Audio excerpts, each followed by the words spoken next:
साथियों, आप सभी का स्वागत है आपके अपने YouTube चैनल श्रेणेश्वर एजुकेशन वाला पर। दोस्तों, इंडियन पोस्ट यानी भारतीय डाक में एक रिक्रूटमेंट आई है।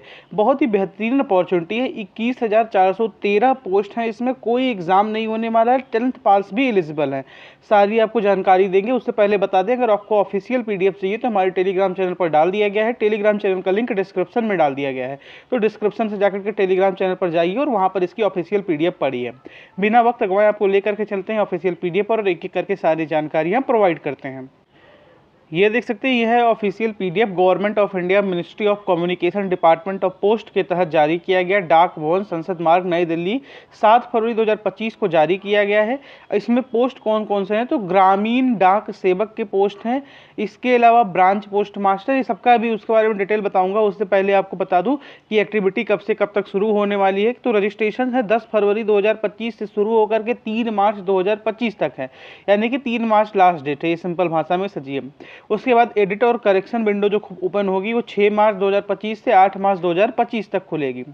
इसके अलावा service condition and brief job profile के बारे में मैं आपको कंप्लीट बताता हूं। तो एक है branch post master, assistant branch post master, और एक है डाक सेवक। डिटेल अगर इनके बारे में जानना है तो कमेंट करिएगा, एक डिटेल वीडियो भी लाऊंगा, क्योंकि बहुत अच्छी वैकेंसी है। 21,000 पोस्ट है। इसके अलावा आप लोग ये देख सकते हैं, अलाउंसेस की बात अगर हम लोग कर लें तो ये बिफोर 8th पे कमीशन है। तो ब्रांच पोस्ट मास्टर की जो है वो 12,000 से लेकर के आपका 29,380 तक रहने वाला है। और असिस्टेंट ब्रांच पोस्ट मास्टर और डाक सेवक की 10,000 से लेकर के 24,470 तक रहने वाला है। ये आप लोग मान सकते हैं कि ये 12,000 प्लस कुछ ना कुछ अचारे पचारे मिलकर के आपको 15,000 20,000 के करीब सैलरी मिलेगी। 20,000 से कम कहीं नहीं मिलेगी। और मैक्सिमम सैलरी का जो थ्रेशोल्ड है 19,380। इसके ऊपर कुछ अगर आपको मिलता है तो फिर वो आपका है। एलिजिबिलिटी क्राइटेरियाज में बात करें तो मिनिमम एज 18 साल होनी चाहिए। मैक्सिमम एज जो होनी चाहिए वो 40 साल होनी चाहिए। इसके अलावा एज में छूट मिलता है, जैसे कि 553 का SC ST को 5 साल का, OBC को 3 साल का।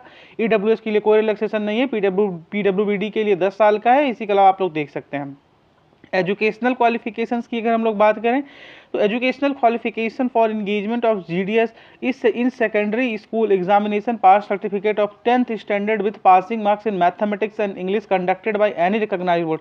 आपके पास 10th की डिग्री है, मैथमेटिक्स और इंग्लिश का आपने पास किया है तो आप लोग फॉर्म फिल कर सकते हैं और आप लोग इस सिलेक्शन प्रोसेस के भागीदार बन सकते हैं।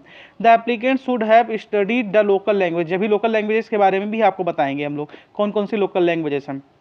इसके अलावा हम लोग आगे बढ़े तो थोड़ी बहुत नॉलेज आपको कंप्यूटर की है, साइकिलिंग की है, एडिक्यूट मीन्स ऑफ लाइवलीहुड, ये सब आपको है तो ठीक है। रिजर्वेशन जैसे मिलता है सबको वैसे मिलेगा। इसके अलावा और आपको हाउ टू अप्लाई के लिए हम बता देते हैं। Application are to be submitted in the online mode only at in https://India Post online.gov.in पर जाकर के। इसका भी हम लोगों ने आपको पेस्ट कर दिया है ये अपने टेलीग्राम चैनल पर। तो टेलीग्राम चैनल पर जाइएगा, वहाँ पर ये भी आपको मिल जाएगा। नहीं तो आप लोग यहाँ से ही आप लोग देख लीजिए और यहाँ से ही चले जाइएगा।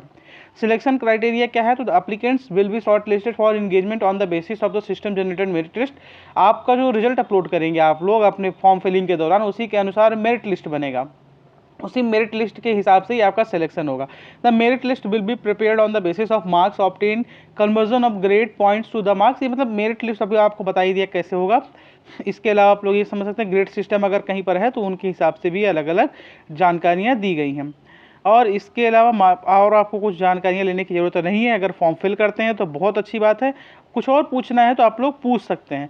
एक हम आपको सब्जेक्ट वाइज वो बता देते हैं लोकल लैंग्वेजेस वाला, तो भी इन लोगों ने क्लियरली मेंशन करके रखा है। 1 सेकंड का समय दीजिए। जैसे कि ये देखिए, list of local languages for ग्रामीण डाक सेवक एंगेजमेंट।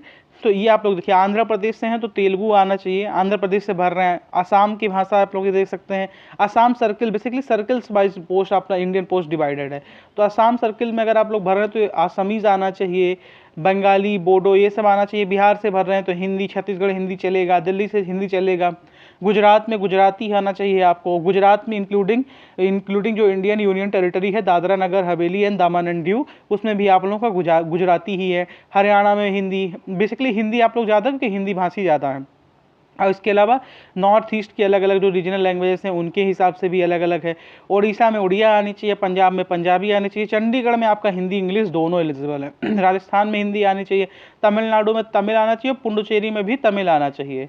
इसके अलावा आप लोग उत्तर प्रदेश की अगर बात करें तो हिंदी आना चाहिए, वेस्ट बंगाल में बंगाली आना चाहिए, वेस्ट बंगाल के लिए। अंडमान निकोबार को भी वेस्ट बंगाल सर्किल में ही इंक्लूडेड है तो वहाँ पर हिंदी इंग्लिश चलेगा। सिक्किम में आपको नेपाली, भूटिया या लेप्चो या तो इंग्लिश कुछ भी आना चाहिए। दार्जिलिंग में बंगाली, नेपाली आना चाहिए। Post office under Gorkha territorial administration, Nepali आना चाहिए आपको। तो ये रहा कंप्लीट इन्फॉर्मेशन। इसके अलावा अगर आपको कुछ भी पूछना हो, कुछ भी कन्फ्यूजन है तो प्लीज़ पूछिएगा, आपको सारी जवाब दिया जाता है और जितना जल्दी हो सके उतना जल्दी देने का प्रयास किया जाता है। लेकिन हाँ, कभी कभी समय भी लग जाता है तो 2-3 घंटे के अंदर आपको हर हाल में रिप्लाई देने का प्रयास रहता है। उस चैनल को सब्सक्राइब करके अवश्य रखिए, जल्द से जल्द 500 का आंकड़ा पार करवाइए तो और बेहतरीन अपॉर्चुनिटीज़ हम लोग लेकर के आएँ। 1000 के ऊपर पार करवा दीजिए तो एक से बड़ी एक अपॉर्चुनिटी अलग अलग कोर्सेज को हम अपने चैनल पर लेकर के आए, जिसमें कंप्लीट कंप्यूटर कोर्स किसी भी एग्जामिनेशन के लिए लेकर के आने का सोचें, लेकिन वो 1000 सब्सक्राइबर पर ही होगा। वीडियो को शेयर अवश्य करिएगा, चैनल को सब्सक्राइब करिएगा, वीडियो को लाइक करिएगा, बेल आइकन को प्रेस कर दीजिएगा। टेलीग्राम पर जाकर के जुड़ जाइएगा, वीडियो आने से पहले वहां पर आप लोगों को इन्फॉर्मेशन मिल जाती है। जैसे कि इसके बारे में कल रात को ही हमने वहां पर बता दिया, तो जो 6-7-10 साथी वहां पर जुड़े हैं उनको कल रात को ही पता चल गया। तो आप लोग वीडियो को लाइक अवश्य कर दीजिए। जय हिंद, जय भारत, भारत माता की जय। और अपने आप को सुरक्षित रखिए और देखते रहिए श्रेणेश्वर एजुकेशन वाला, और कोई ऐसे प्रोग्राम्स मत देखिए जो आपको गलत तरीके से इन्फ्लुएंस कर रहे हैं।